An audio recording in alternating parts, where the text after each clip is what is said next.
বায়ু দূষণ রোধে সড়ক থেকে মেয়াদোত্তীর্ণ গাড়ি তুলে দেওয়া হবে বলে জানিয়েছেন পরিবেশ, বন ও জলবায়ু পরিবর্তন উপদেষ্টা সৈয়দা রিজওয়ানা হাসান। একই সাথে বায়ু দূষণ রোধে স্বল্প, মধ্য ও দীর্ঘমেয়াদী পরিকল্পনা নেওয়া হচ্ছে বলেও জানিয়েছেন তিনি।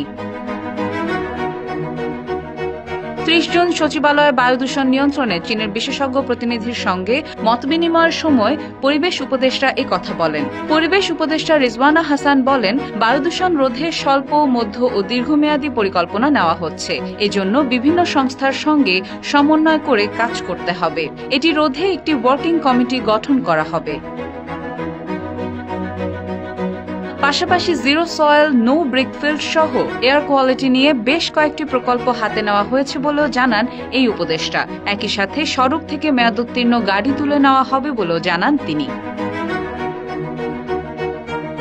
পরিবেশ উপদেষ্টা বলেন, বায়ু দূষণ রোধে শীতকাল বা আগামী অক্টোবরের আগে ভাঙাচোরা রাস্তার মেরামত কাজ শেষ করা হবে। পর্যায়ক্রমে সড়ক থেকে তুলে নেওয়া হবে পুরনো মেয়াদোত্তীর্ণ গাড়ি। এছাড়া নতুন 250টি গাড়ি কেনার সিদ্ধান্ত নেওয়া হয়েছে।